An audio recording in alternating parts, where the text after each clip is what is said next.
আজকের ভিডিওতে আমি তোমাদের সাথে শেয়ার করব যে আমি পাঁচমিশালি ডাল দিয়ে কিভাবে তড়কা বানাই। তো hello viewers, welcome back to my page. আমি নবনীতা এবং আমার এই পেজে তোমাদের সবাইকে অনেক অনেক অনেক স্বাগত। আশা করি তোমরা সবাই ভালো আছো এবং আমিও খুব ভালো আছি। তো চলো আজকের ভিডিওটা স্টার্ট করা যাক। এখানে আমি পাঁচমিশালি ডালটাকে সারা রাত ভিজিয়ে রেখেছিলাম। তো প্রায় 7 থেকে 8 ঘন্টা অবধি আমি ভিজিয়ে রেখেছি। আর এখানে দেখো ডালটা ফুলে গেছে এবং এবার ডালটাকে ভালোভাবে আমি ধুয়ে নিয়েছি। এবার এটাকে আমি প্রেসারে দিয়ে কয়েকটা সিটি মেরে নেব। আমি আমার প্রেসার কুকারে 4টে সিটি মেরেছিলাম। আমি এই রান্নাটা খুব ইজিভাবে করেছি এবং এটা ডায়েট যারা করছো তারাও খেতে পারো। তো ভিডিওটা স্কিপ না করে সম্পূর্ণটা দেখো। তো এখানে দেখো আমি সম্পূর্ণ ডালটা প্রেসারে দিয়ে দিয়েছি এবং প্রেসারে ঢাকনা লাগানোর আগে এতে আমি কিছুটা পরিমাণে লবণ দিয়ে দেব। আমি এখানে পিঙ্ক সল্ট ব্যবহার করেছি, তোমরা যদি নর্মাল লবণও ব্যবহার করতে চাও তাহলে সেটাও করতে পারো। ডালটা সেদ্ধ করে নিয়ে আমি এদিকে একটা ফ্রাই প্যান বসিয়ে দিয়েছি। আর ফ্রাই প্যানে আমি কিছুটা পরিমাণে সর্ষের তেল দিয়েছি, খুবই সামান্য পরিমাণে। তোমরা চাইলে এটা বাটার দিয়েও করতে পারো বা ঘি দিয়েও করতে পারো যারা ডায়েট করছো, বা অলিভ অয়েলও করতে পারো, কিন্তু আমার কাছে যেহেতু ছিল না আমি তাই সর্ষের তেল দিয়েই করেছি। এবার তাতে আমি একটা বড় সাইজের পেঁয়াজ কুচি দিয়ে দেবো। আমার ভিডিও যদি তোমাদের ভালো লেগে থাকে অবশ্যই ভিডিওগুলোতে লাইক কমেন্ট শেয়ার করে দিও। আর যারা এখনও অবধি আমার চ্যানেলে সাবস্ক্রাইব করোনি বা প্রথমবারের জন্য আমার ভিডিও দেখছো তারা প্লিজ আমার চ্যানেলটাকে সাবস্ক্রাইব করে দিও। এখানে কিন্তু পেঁয়াজটাকে আমি ভেজে নিচ্ছি একদম গ্যাস সিম করে, কারণ যেহেতু তেলটা আমি অনেকটা কম দিয়েছি, নয় পেঁয়াজটা পোড়া লেগে যাবে। তো একদম হালকা আছে পেঁয়াজগুলোকে হালকা হালকা করে ভেজে নিতে হবে। আর আমি রান্নাটা করেছি সম্পূর্ণ আদা রসুন ছাড়া, মানে একদমই কম উপকরণে করেছি, যেটা তোমরা ডায়েটেও খেতে পারবে আর খাওয়াও খুব হেলদি। তো এখানে দেখো পেঁয়াজটা যখন ভাজা হচ্ছে আমি 2টো কাঁচা লঙ্কা চিড়ে দিয়ে দিয়েছি। তো এখানে পেঁয়াজটা আমার অনেকটাই ভাজা হয়ে গেছে। এবার এতে আমি দিয়ে দেব একটা টমেটো কুচি। টমেটোটাকে আমি একটু ছোট ছোট করেই কুচি করে নিয়েছি। এবার টমেটো কুচিটা দিয়ে আমি ভালোভাবে এটাকেও ভেজে নেব। এটার সাথে 2 মিনিট মতো টমেটোটাকে ভেজে নেওয়ার পর এতে আমি দিয়ে দেবো আমার লাস্ট উপকরণ, ডিম। মানে আমার শুধু কটা উপকরণই লাগবে, আর কোনো উপকরণ লাগবে না।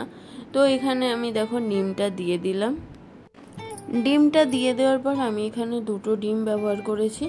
ভালোভাবে ওটাকে এই পেঁয়াজ এবং টমেটোর সাথে ভালোভাবে ভুজিয়ার মতো করে দিতে হবে।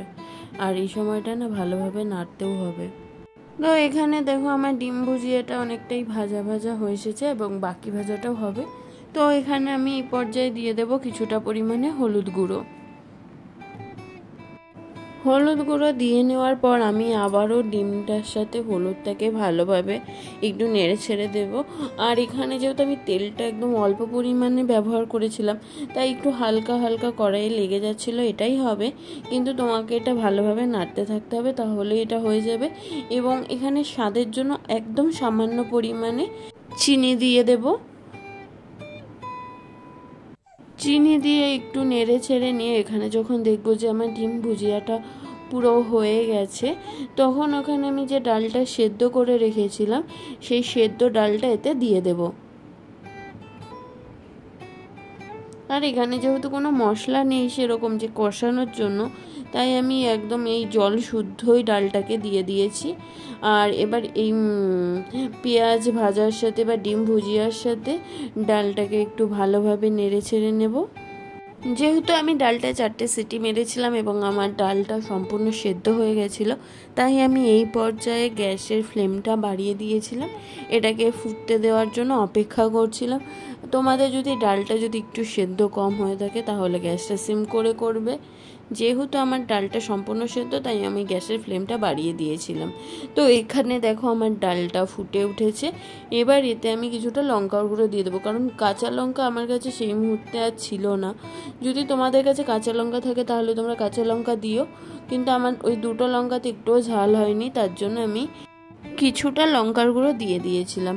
আর হ্যাঁ, আমি একটু টেস্ট করে দেখেছিলাম যে আমার এটাতে একটু লবণ কম ছিল, তার জন্য আমি আবার কিছুটা লবণ দিয়ে দিয়েছি এবং এটা আমার রান্না হয়ে গেছে। এবার এতে আমি দিয়ে দেবো কিছুটা পরিমাণে কসুরি মেথি। কসুরি মেথিটা দিয়ে দেওয়ার পর আমি গ্যাসের ফ্লেমটাকে বন্ধ করে রেখে দেব। গ্যাসের ফ্লেমটা বন্ধ করে এটাকে আমি কিছুক্ষণ পর রেখে দিয়ে একটা বাটিতে ঢেলে নেব। তো দেখো বাটিতে ঢালার পর এটা দেখতে জাস্ট কেমন লাগছে। তো তোমরা কে কে বাড়িতে এইভাবে তড়কা বানিয়ে খাও তারা অবশ্যই কমেন্ট করে বলো। আর এটা খেতেও দারুণ টেস্টি হয়, কোনো মশলা ছাড়াই এটা বেশি ভালো হয়। তো আমার এই ভিডিওটা তোমাদের কেমন লাগলো সবাই অবশ্যই কমেন্ট করে বলো। তো এই ছিল আজকের আমার ভিডিও। আমি চলে আসবো আবারও নতুন একটা ভিডিও নিয়ে। ততক্ষণের জন্য টাটা।